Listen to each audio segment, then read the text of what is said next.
एक फौजी की जीवन क्या होती है। हमारे देश में वीर बाबू अगर एक वीर मरते हैं तो कई कई वीर जन्म लेते हैं। ये धरती कभी वीरों से खाली नहीं हुई है। तो बिरहा एक वीर रस हो।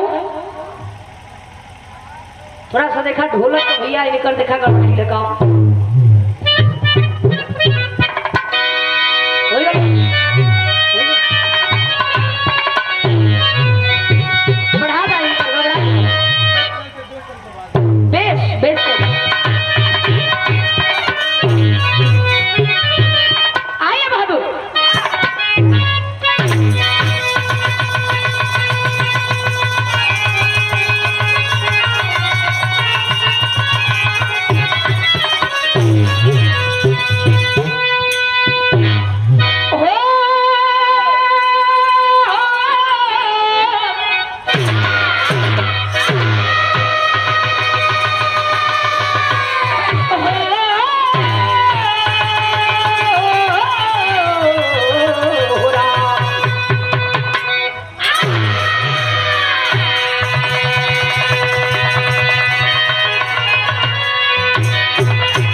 कवि जी भूमिका में संकेत कैलन लिखलन का कहलन भैया।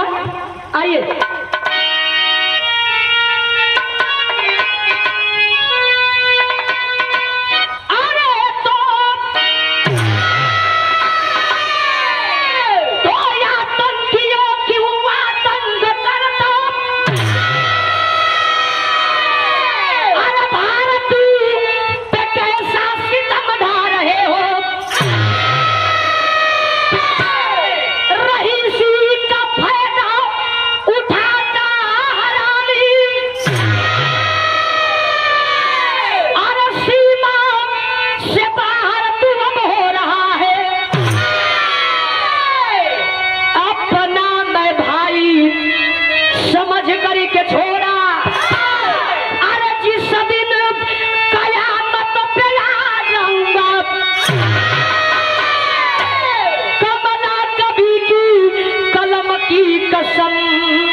बाबूजी आतंकियों क्यों हुआ तंग करता।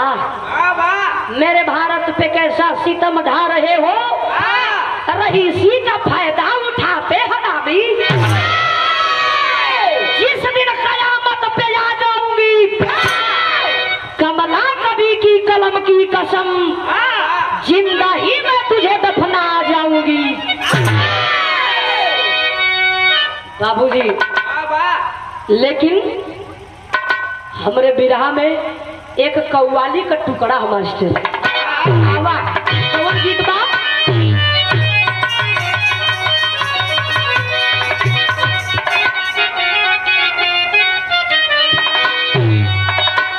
वे गीत बा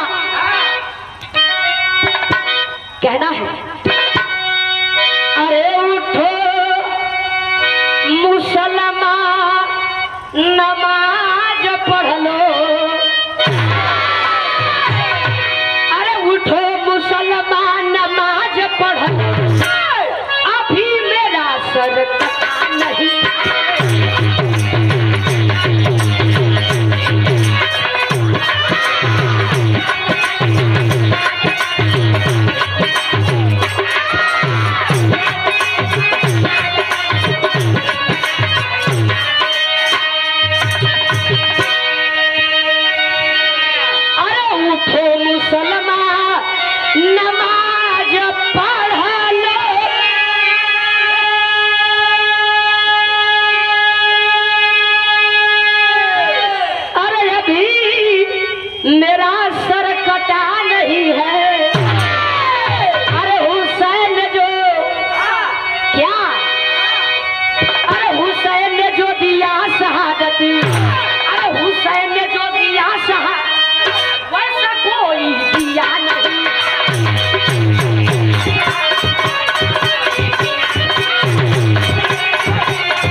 गीत रहल, लेकिन यही गीत के भाव में मेरा उन बगल वालों से कहना है, बगल वालों से आप लोग एने ओने कह के झगड़ा मत लगावा। मेरे कहने का मतलब था कि मेरे इन हिंदुस्तानियों का उन बगल वालों यानी उन पापी पाकिस्तानियों से कहना है। क्या कहना है भैया भाव में?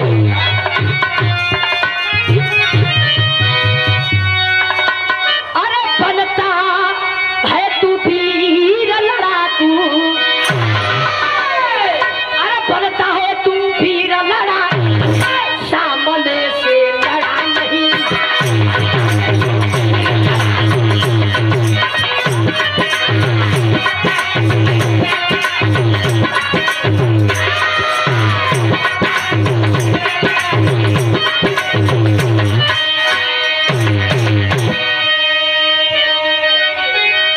बनता है तू वीर लड़ाकू,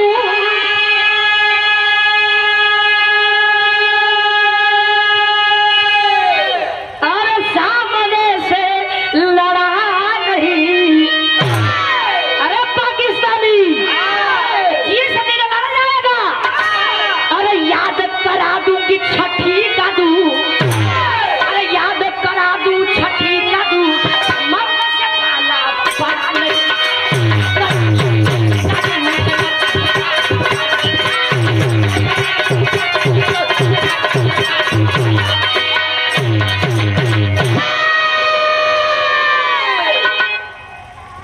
जिस दिन लड़ जाओगे पापी, याद करा देंगे छठी का दूध, अभी हिंदुस्तानियों से पाला तेरा पड़ा नहीं। लेकिन यहाँ हमारे बिरहा का कहानी शुरुआत हो गई। तो हमारे कहानी की शुरुआत में पहले लगी रामदेव और बुल्लू गुरुजी का जो समय बिरहा का मुकाबला हुए। बुल्लू गुरुजी बनारस के रहने वाले और रामदेव गुरुजी बनारस के रहने वाले। जिस समय बाबू बिरहा होती थी बड़ा चपौवल हो, बड़ा चपौवल होक है, लेकिन बड़ी दिनों झगड़ा लगा हुआ। ए भैया, जब बुल्लू गुरुजी खड़ा होकर तो ई चीजिया के ना एकदम मॉल के कहे, लहाई के अब मॉल के कहे। कैसे भैया?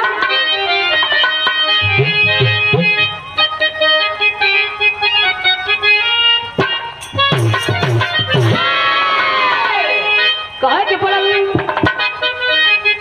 यह देश है सोने की चिड़िया, है राम कृष्ण की धरती, गंगा जमुना की धारा, हरदम है पलक करती।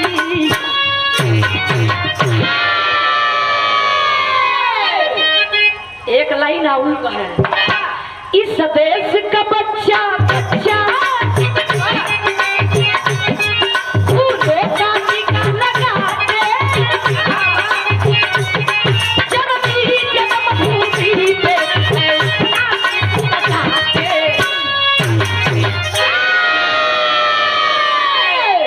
जब बुल्लू गुरुजी गाय के बैठे तो ततड़ाई के उठे स्वर्गीय रामदेव यादव जी। तो गाय के चल जा जल्दी। देखा तो ये छैय हमके अब तू कहाँ भेजत हुआ भैया? अरे यार गाय के घरे जाइबू कि यहाँ रहबू? तू तो सब जगह के घरे जाइए। ए भैया, लेकिन जब ततड़ा के खड़ा होकर रामदेव यादव जी जब खड़ा होकर कहे बस बुल्लू गाय के बैठ गईला, हो गई बच्ची। लेकिन देखा ये रामदेव खड़ा हुए बाबू हो। वो समय को आप लोग जनता होगा कि बिरहा होखे, जब चपौवल हो तो रात दिन पानी लगा जब फेंक महीना भर लग जाए जब से बिरहा का जोड़ न दिया। लेकिन यही चीज के उठाए के रामदेव गुरुजी गावे और कहे का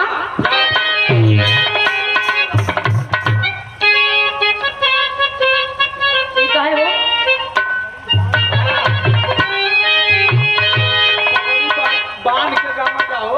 अच्छा बीरन का पहचान बांध के हवाओं के बाल नहीं है। हाँ, देखा बाबू देखले तो ना रही हाँ, लेकिन सुनले रहलू। लेकिन सुनी ला भैया बाबू लोग कहेलन हमारे बउओ कहलन कि पगड़ी बांध के रामदेव गुरुजी गावे और कहे। हाँ, ये बीरन का पहचान है भैया। तुमने देखा हिंदुस्तानी का हाँ, पहचान हुआ हाँ,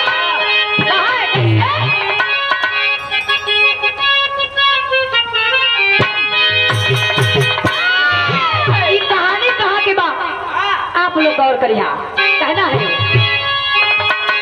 अरे पंजाब प्रांत के अंदर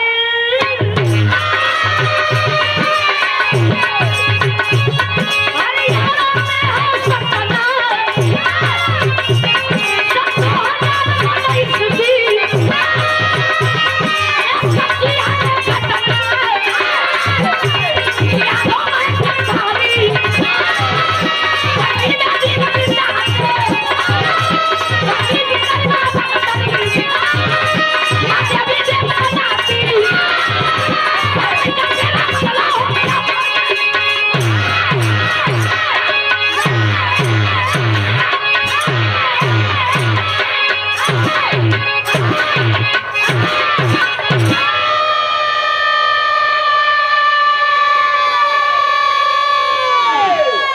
बाबूजी गौर करिया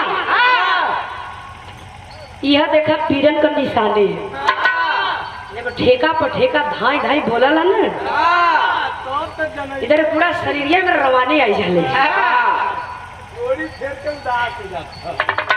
भैया हो हाँ, लेकिन गौर करिया कहानी पर वाह, वाह। बिरहा का कहानी अगर आप लोग साफ साफ समझ ले बात हाँ, मेन मोड़ बिरहा का कहानी होला वाह, कहानी अगर समझ में आ गई तो समझ ला बिरहा एकदम वाह, सफल हो गया। वाह, पंजाब प्रांत के अंदर वाह, सतना गांव के रहे वाला वाह, यादव महेंद्र वाह, महेंद्र यादव जी बड़ा ही गरीब परिवार है आ कारोबार का हो वाह, कि रोज घरे घरे से गांव गांव से दूध लादे वाह, आ ले जाए के मार्केट में बेचे वाह, आ जवन दूधवा बेचाए जवन पैसवा मिले बाबूजी वाह, वही पैसवा से घरे का रोटी रोजगार चलत है। वाह, घर में एक पत्नी का नाम बेला वाह, वाह, और एक बेटा है जिसका नाम रोशन।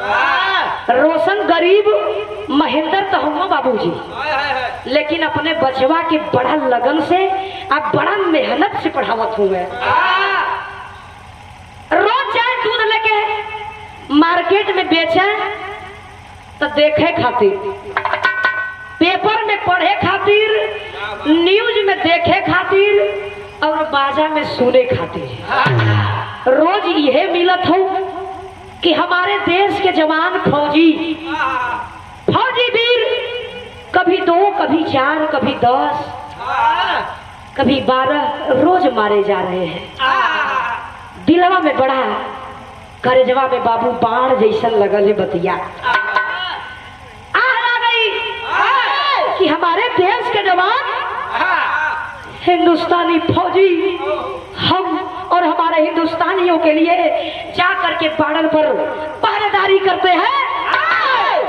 आज हमारे फौजी जवान रोज मारे जा रहे हैं।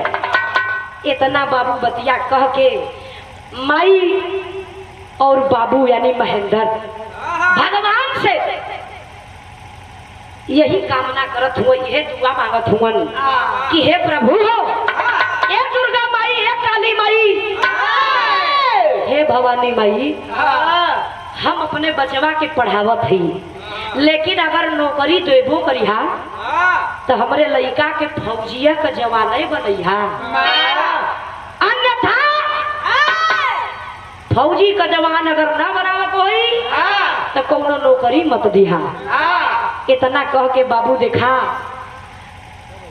रोज माता और भगवान के लोग मनावत हुए, अचानक भगवान का ईश्वर लीला करिश्मा और माता पिता का आशीर्वाद लगा है बाबूजी। आज बचवा रोशन दौड़ में, मेडिकल में, पढ़ाई लिखाई में, हर चीज में पास हो गया। भगवान की दुआ से, माता पिता के दुआ से आज वो बचवा रोशन फौजी का जवान हो जाते हैं। आज जब फौजी का जवान बनल हुए, बचवा बाबू वहां से तुरंत गईलन। कहाँ ड्यूटी लगल? कि जम्मू कश्मीर, जम्मू कश्मीर के बॉर्डर पर ड्यूटी लगल बा। जाके बचवा पहरेदारी देवे लगलन। तो यहाँ भई का बिरहा में एक लाइन गीत लगल मास्टर।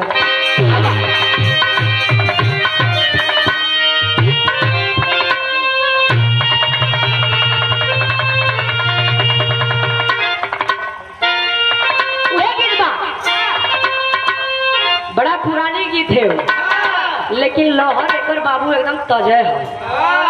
कैसे? अरे कवने तोरा नावा, अरे हाय सोहरा भागे, तपिया पपिया कई बोलिया जहरा।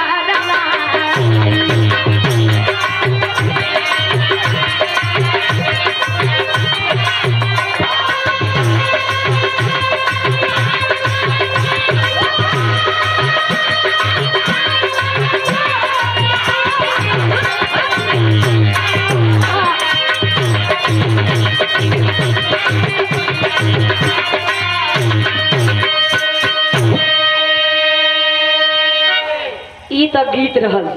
लेकिन जौने समय पूरा चारों गांव 12 गांव में सगरो हल्ला भइल कि नहीं भैया हो, महेंद्र यादव का लड़का एकदम नया नया भर्ती भइल हुआ है।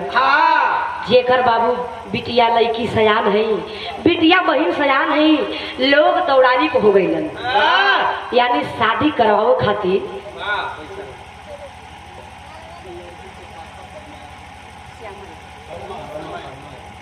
ये देखे श्री शर्मा यादव कन्या पक्ष, आप लड़की के पिताजी, आप बड़े बाबूजी की तरफ से सम्मान में, ये आपका रुपया पैसा नहीं मेरे लिए बल्कि आशीर्वाद है।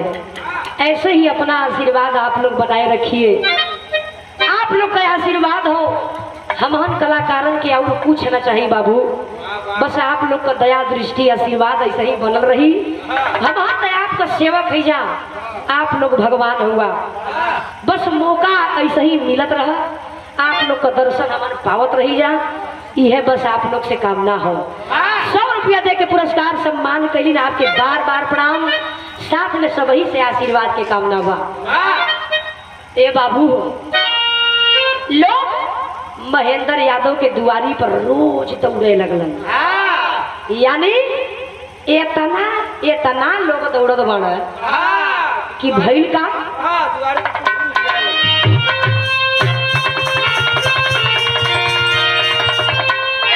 कहा रहे खुशियां से माई बाबू, ए बाबू झूमई लगले, ततिला करू दुआरिया पर कूदला, करू दुआरिया पर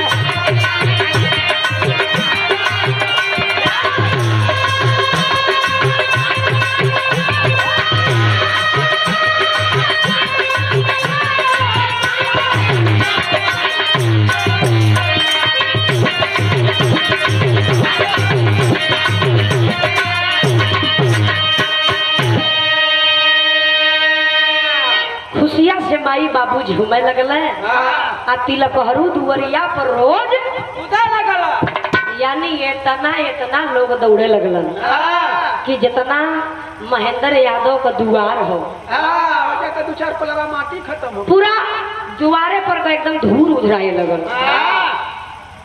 अंत में बाबू एक जाने से बात तय भइल है, आ जब तय भइल बाबू महेंद्र बॉर्डर पर फोन कैलन, अब वो बचवा फोनवा जब रोशन उठौले हुए कलन की हेलो,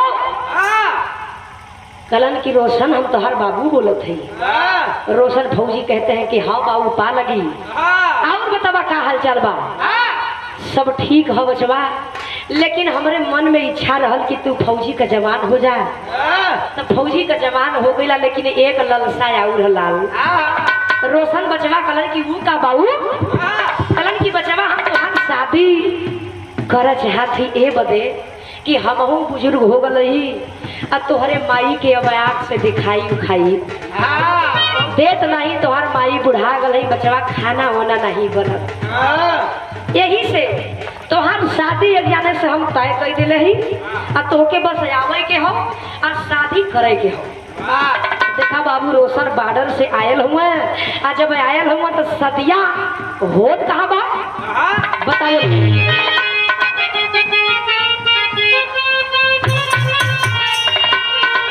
कहना है केशवपुर नगरिया में अरे भैली सगाई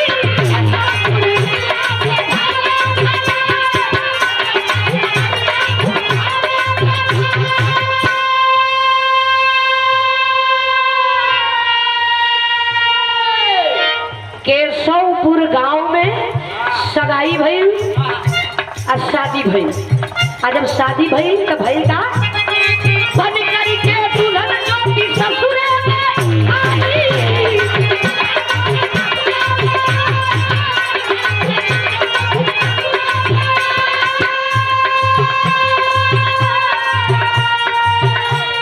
केशवपुर गांव में शादी भइल, दुल्हन का नाम ज्योति और रोशन फौजी बाबू शादी कई के निके निके शादी बीत गई।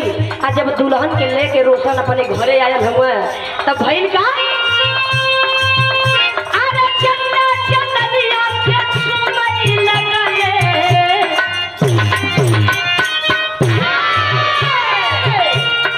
चन्ना चन्निया के सुनई लगले दिल पारू दुवरिया पर कूदे लगले।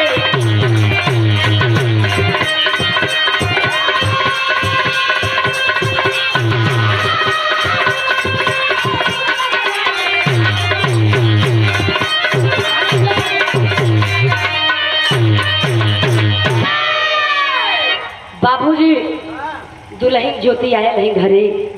धीरे धीरे जब बाबू सुबेर से धीरे धीरे रात का समय होए लगन, दुल्हन ज्योति बाबू घूंघट में बैठी है, इंतजार कर रही है पिया का कि नहीं अब मेरे साजन जी आएंगे। उधर फौजी रोशन भी सोचलन कि अब रात हो गई हो, अब चली घरवा में बाबू ज्योति हमारे जुहत हुई हैं। रोशन बाबू आंगनवा में से दुअरवा पर से जो ही सोचलन कि अब घरवा में हम घुस जाई, पैरवा उठौलन तब तक भइल का कि पिछवा दुअरवा में आंगनवा में से ढोल का घंटी लागल बाजे लगल।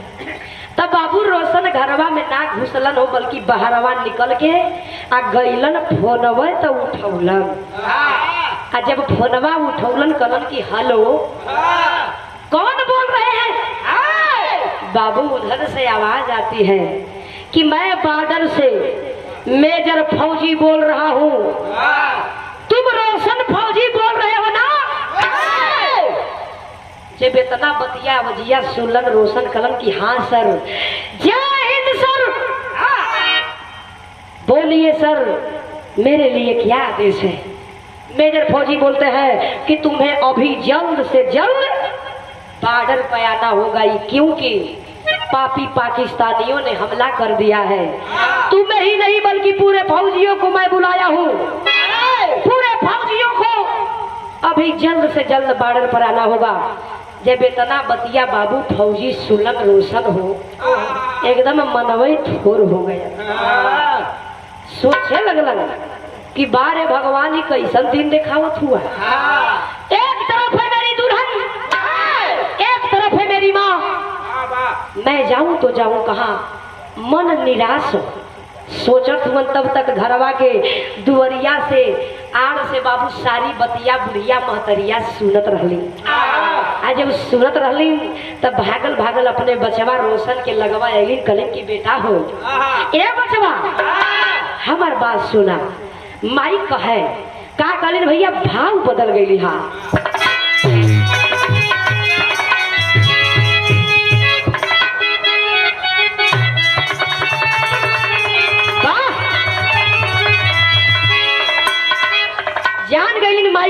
बचवा निराश हो तो अपने बचवा के माई समझावे और कहे क्या कहे भैया इहे कहले अरे बोली माई हो बोली माई आंसू भर नयनवा हे सुगनवा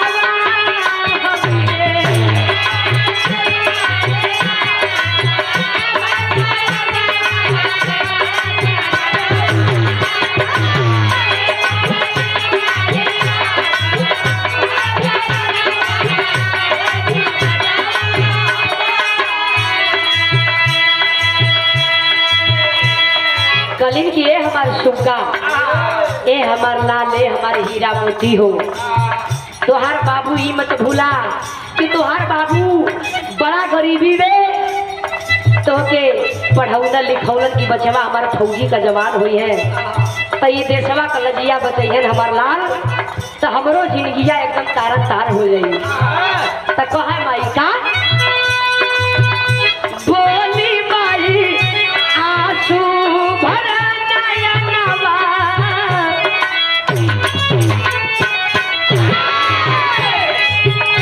बोली माई आंसू भरा नयनवा हे सुगनवा हमरे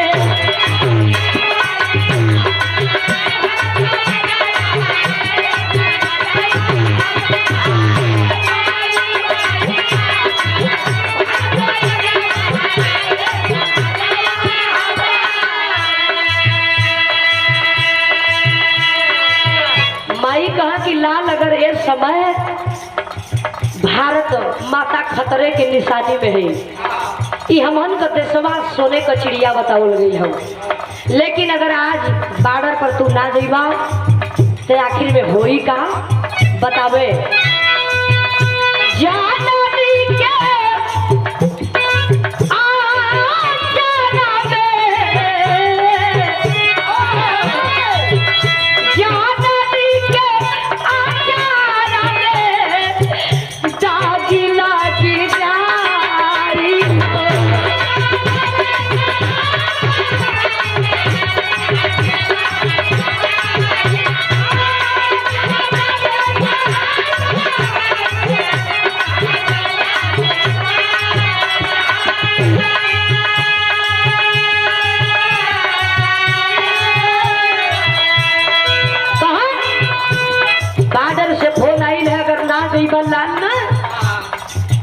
माई के अचरा में दाग लग जाई माई के दूधवा में दाग लग जाई कहाँ है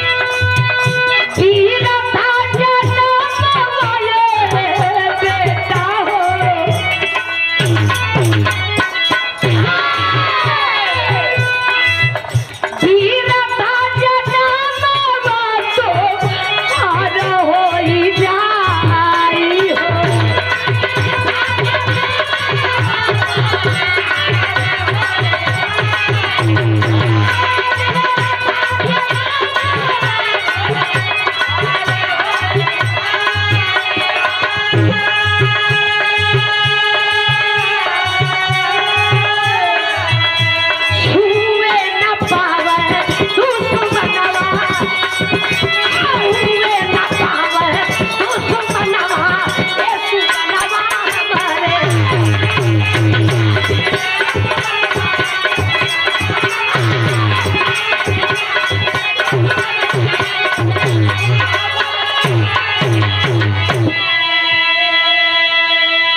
माई कलिन है बाबू कि लाल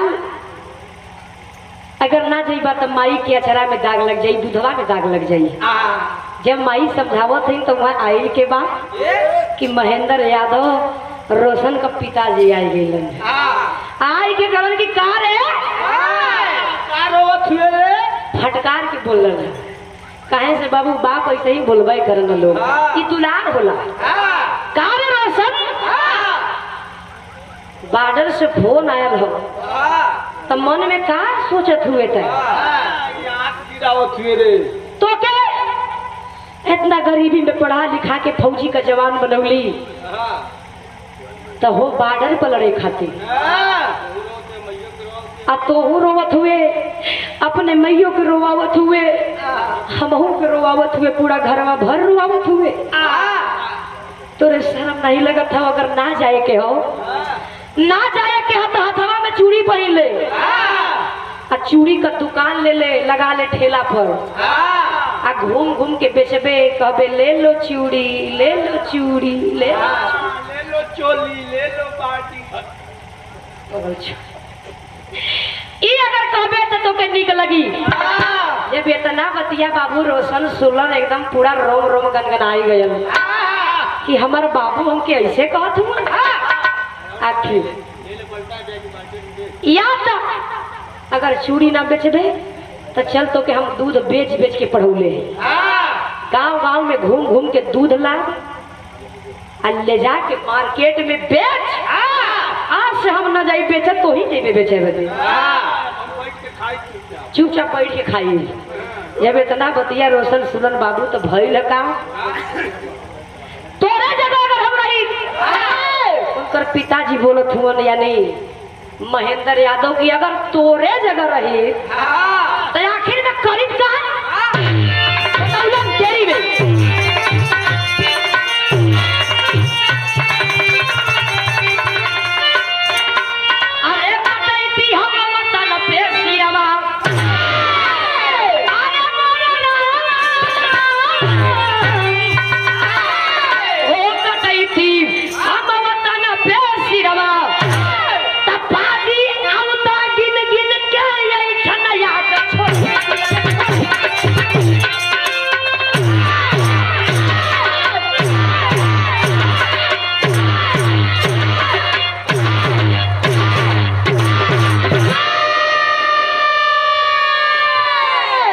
बाबूजी कहलन कि पाजी आता गिन गिन के ऐठना याद छोड़ती कटैती हम वतन पे सिगवा।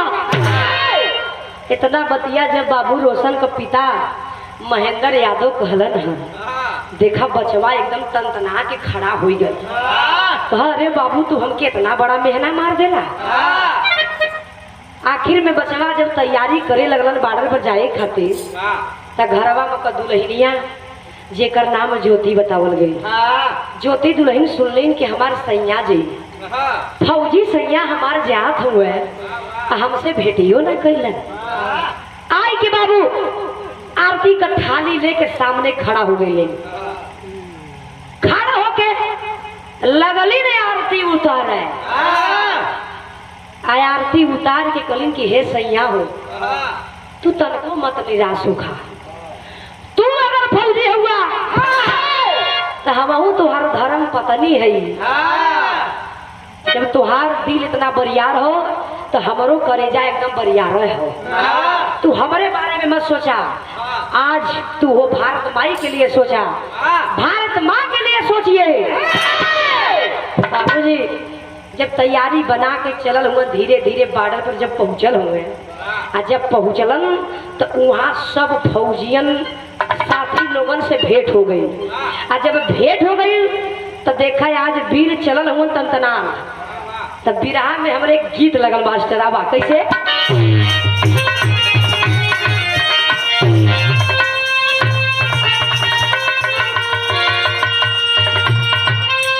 वह गीत बा कौनो भौजाई से ननद को रहना देती हुए कहे का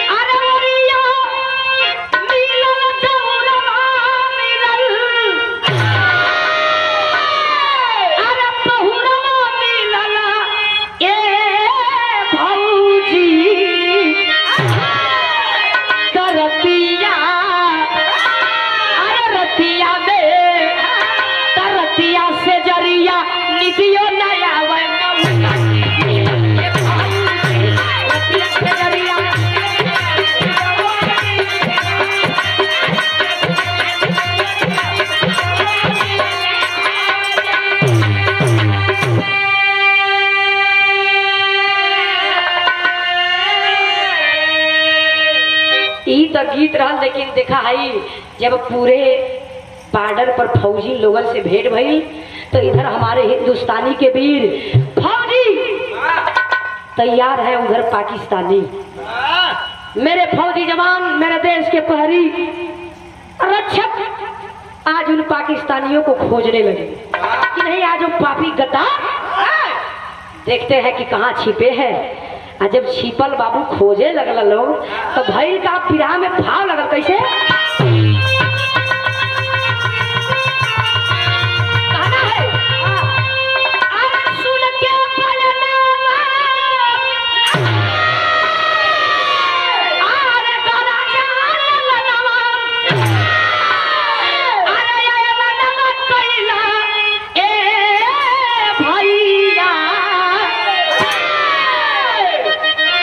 तो दिलवा में, अरे दिलवा में उनके ना आवे चलवा कैला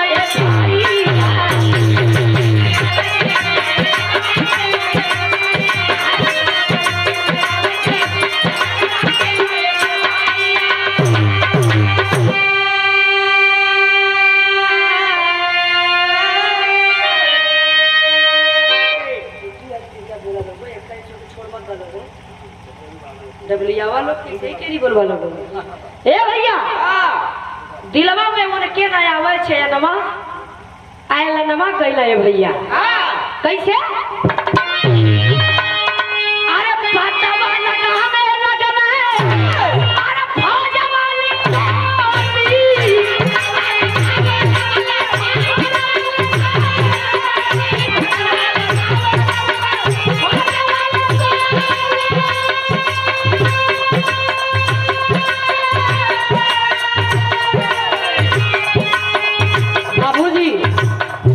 हमारे फौजी जवान पूरे लोग मिल के बाबू यहाँ वहाँ पता लगावे लगलन कि नहीं, आज देखी जाओ पपियन में इतना ताकत हो गल हो, कहाँ हमन कहाँ छिपल हो, आज सारन के खोज खोज के मारा जाइए भाई का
बाबूजी आखिर में डर के मारे जितने भी पाकिस्तानी आतंकवादी थे बाबू डर के मारे भागने लगे।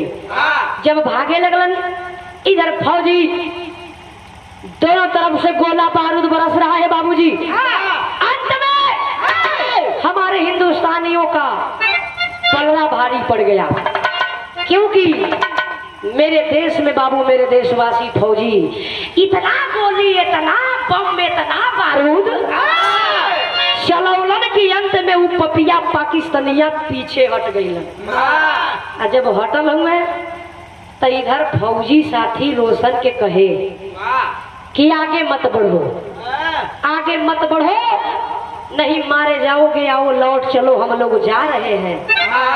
इतना बतिया जब बाबूजी रोशन सुने कहे कि नहीं, मैं अपने माँ पिता दुल्हन का कसम खा करके आया हूँ कि जब तक मैं उन पापियों को नहीं मारूंगा, खोज खोज के नहीं मारूंगा, तब तक मैं अपना पैर पीछे नहीं हटाऊंगा। फौजी साथी बोलन कि ठीक बा, जब ना मनबा तो जा, हमने अब जात हुई जा। इतना कह के बाबू फौजी साथी लौटल हुआ बॉर्डर की तरफ। इधर रोशन फौजी आगे ही बढ़ते चले गए। जब ये आगे बढ़ते चले गए, बाबू देख रहे हैं चारों तरफ कि कोई पाकिस्तानी नहीं दिखाई दे रहा है। मन में सोच गए कि लगता है पापी पाकिस्तानी हम वीरों से डर करके वो पपिया भाग गया। इतना बतिया जब कह के आया अगवा से बाबू सोचलन कि अब हम चली। अगवा से सोच के बाबू जो ही पीछवा लौटल हुए, जब लौटलन हे मोरे बाबू हो, पपिया पाकिस्तानिया आड़ से छिपा रहल। आ जब छिपा रहल अगवा से फौजी जब पीछवा मुड़ल हुए, पपिया पाकिस्तानिया मौका पाए गए। आ जब मौका पैलस निकाल करके पिस्तौल तड़ाक से बाबू गोली चला दिया। आ जब गोली चलल है तो वो गोलिया बाबू हो फौजी साथी रोशन के सीनवा में ना बल्कि लगल है पिठिया में। आ जब पिठिया में लगल बाबू गोलिया, बाबू धड़ाक से फौजी रोशन धरती पर गिरा हुआ। जब गोली की आवाज मेरे हिंदुस्तान के फौजी पहरी जब सुनले अवन बागल बागल अलन देखत हुन की वो गोलिया और कोई के ना फौजी रोशन के लगल है भैया। भागल भागल फौजी अलन रोशन के लगवा बैठ के कहत हुन कि हमने तोके मना कैली जा कि आगे मत बढ़ा, लेकिन तू बात ना बता, देखा तोके गोली लग गई। फिर भी गोली लगी है, लेकिन बाबू फिर भी रोशन के चेहरे पर तनिक भी उदासी नहीं है। हंस रहा है वो जवान, हंस रहा है, समझा रहा है कि मेरे फौजी, मेरे साथियों, मेरे देश के रक्षक, मेरे जाने से ये देश खाली वीरों से नहीं होगा। मेरी बात को सुनो कि मैं अगर इस देश से चला जाऊंगा तो तुम लोग अपना कदम कभी पीछे मत जाना।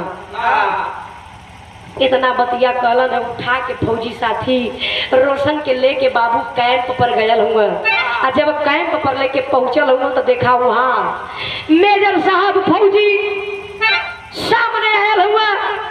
और जब आयल हुआ तो भइल का भैया बिरहा में हमारे पापट लगल।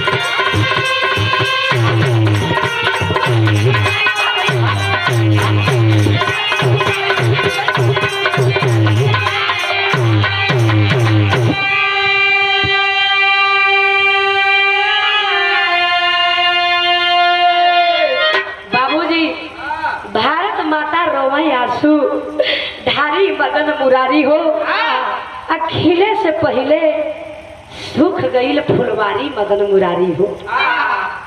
लाश के लोग लेके कैंप पर पहुंचल हुए तो भाई का लसिया उठा के रोहित ए बाबू कैंप पर लिया पतिया थमा के सब साहब के बतावा नहीं।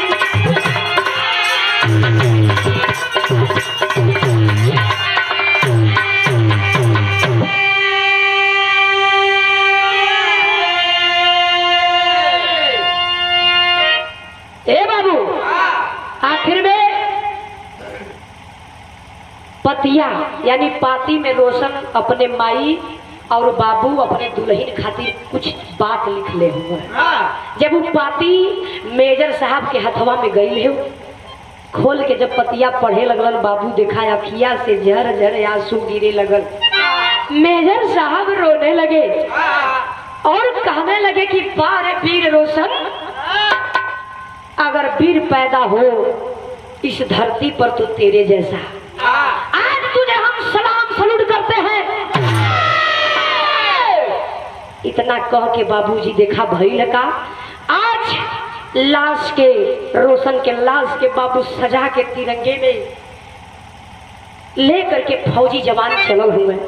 आ जब चलल हुए तो भाई का बिरहा में हमरे आल्हा लगल मास्टर। आवा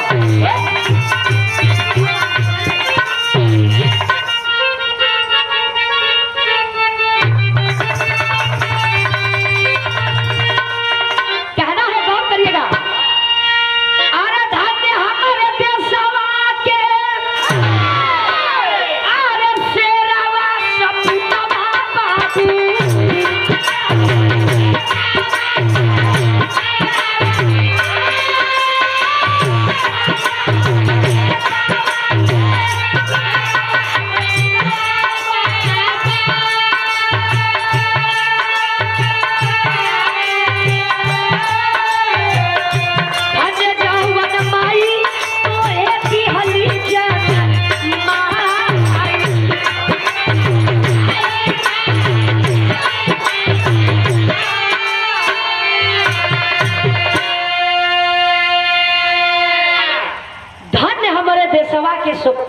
बीरवा सपुतवा आ धन्य जवन माई तोहे दिहली जन्माई।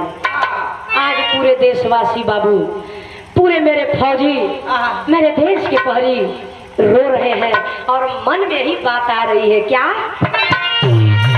अरे रसिया तिरंगा के, अरे सजाए ते ही छनवा पंच,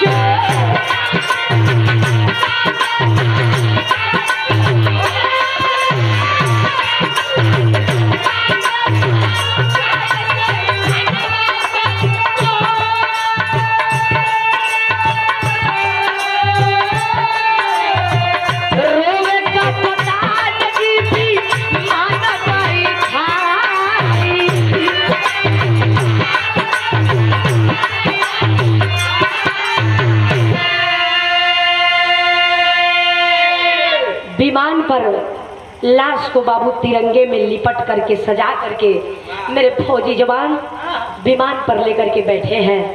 पूरा फौजी रोवत हुए बाबू, कप्तान साहब रोवत हुए, सब लोग रो रहे हैं। और रोते रोते बाबू लाश के लेके लोग आयल हुए। कहा बतावल गई का?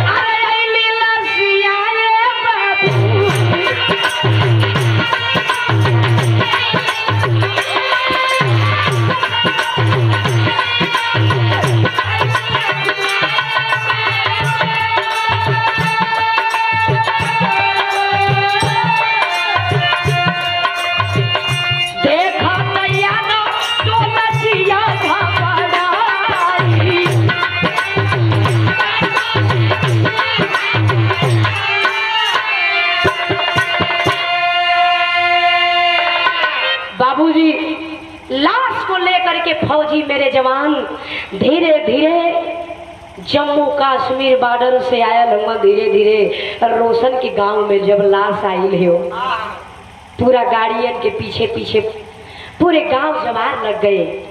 लग रहा है मेरे देश का रक्षक, मेरे देश का वीर फौजी रोशन आए हैं। लोगवा ये मनवा में सोचा था भाई का, अरे फौजी का माई बाबू, अरे ये समझवे भैया,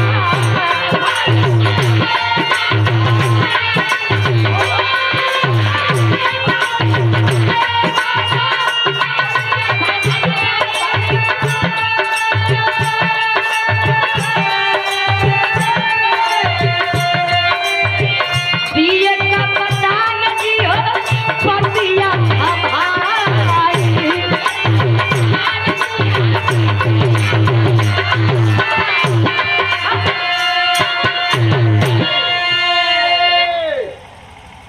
भैया दिए। आखिर में लाश के लेके धीरे धीरे वो गाड़ी रुकल कहाँ?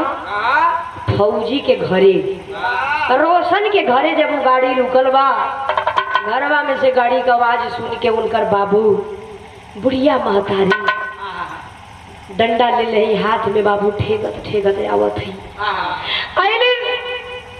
लखत है कि पूरे फौजी बारी बारी से उतरत हुए आ जाके मेजर साहब के लगवा कहलिन कि ए साहब हो। सब कोई आवत हुआ लोग आज सब जाने दिखाई देत हुआ, तुम लोग तो दिखाई देत हुआ लेकिन हमारा रोशन बचवा ना दिखाई देत हुए। कहाँ हुआ हमार हीरा? बाबूजी जवन पाती में रोशन लिखले हुआ बतिया हुए पतिया कप्तान साहब बुढ़िया महतरिया के हथवा में थमौलन है। आज जब थमौलन पतिया बाबूजी माई मेजर साहब यानी कप्तान साहब के हथवा में थमा के कहली कि ए साहब हमरे तू बुढ़ाई का मजाक उड़ावत हुआ, ई जवन पाती तू हमके थमावत हुआ, हम पढ़ल लिखल ना है साहब, हम अनपढ़ गवार है, अपने बचवा के तो फौजी का जवान हमने बना दिहली जा, लेकिन हम पढ़ल लिखल ना है साहब। हमार बचवा ये पाती में का लिखले हुए यहाँ पे एक पढ़ के हमहन के सुना दा। ए बाबू मेजर साहब कलम कि माँ जिस तू लाल को, जिस बेटे को तू खोज रही है, जिस रोशन को तू खोज रही है, तेरा लाल इस दुनिया में नहीं रहा। माँ अवाक हो जाती है। माँ कहती है कि बेटा आखिर में साहब तू कहल का चाहत हुआ, हमके बतिया तो हर समझ में ना आवत साहब, साफ साफ बतावा कि आखिर में तू कहल का चाहत हुआ। मेजर साहब बोलते हैं कि माँ इतना भी नादान मत बनो माँ, मेरे कहने का मतलब कि तेरा लाल रोशन फौजी इस भारत माँ के लिए, इन देशवासियों के लिए अपनी जान की आहुति दे दिया। तेरा लाल इस भारत माँ के लिए शहीद हो गया, सदैव सदैव के लिए भारत माँ के गोद में जाकर के सो गया। माई जब बतिया सुनलिन बाबू जान गलिन कि हमार लाल ये दुनिया में ना रहलन। माई धरती पधड़ाक से गिरल है। एक तरफ महेंद्र यादव रोवत हुआ, एक तरफ उनकर माई, एक तरफ पूरा गांव जवान रोवत है। आ कुल तो कुल बाबू जवन लड़की दुल्हनिया ज्योति आयल है।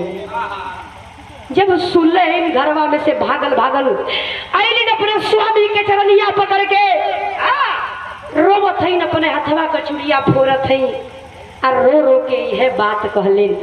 कैसे भैया पिराह में हमारे लास्ट भाव खड़ी में कहना है। आइए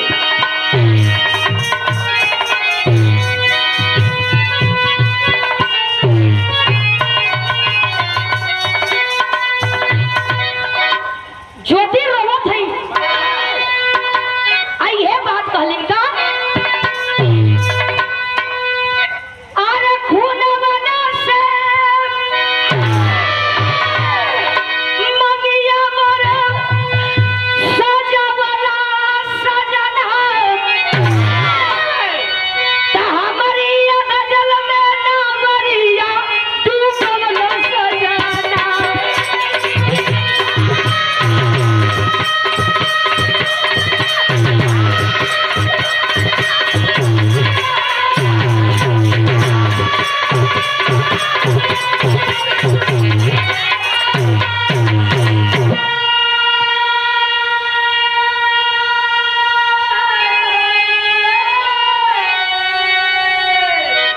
ज्योति बाबू भागल भागल अलिन, रोवे लगलिन, कहलिन कि खुनवन से मंगिया सजवला सजना हमारी अधजल में नवरिया डुबोला सजना।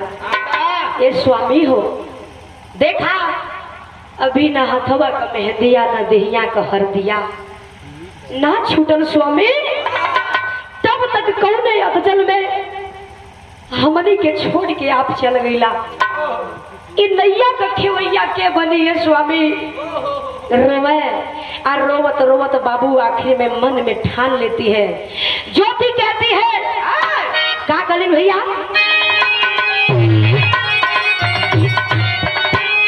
अरे वतन कसम हम देश सेवा करबे, अरे वतन के खातिर पिया भाई मरा।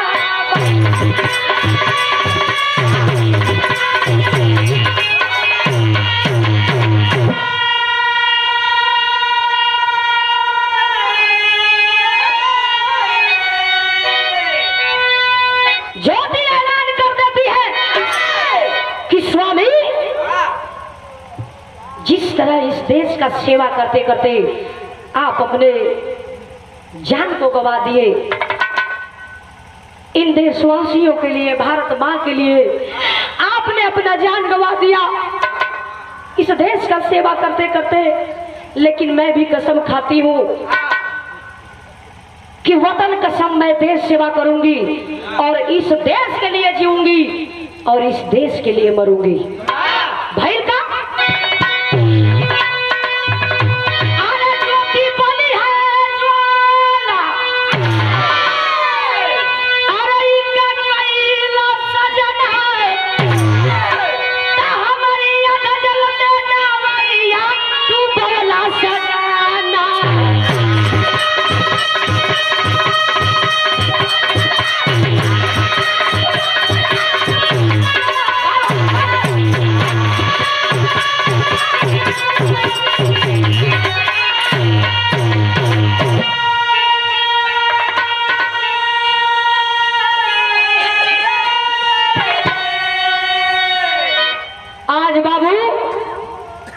माँ, पिता और दुल्हन सब लोग रो रहे हैं। लेकिन बाबू कहा जाता है कि भगवान के आगे किसी की नहीं चलती है। जो इस धरती पर आया उसको जाना पड़ा, चाहे आज जाए चाहे कल जाए। आज धन्य हो महतारी, धन्य हो माई जो ऐसे ऐसे वीर को पैदा करती है कि बाबू आज फौजी का जवान बन करके आज बॉर्डर पर जा करके बाबू पहरा कर रहे हैं, पहरा दे रहे हैं। तो हम हिंदुस्तानी चैन की नींद सो रहे हैं, चैन से खा रहे हैं, चैन से पी रहे हैं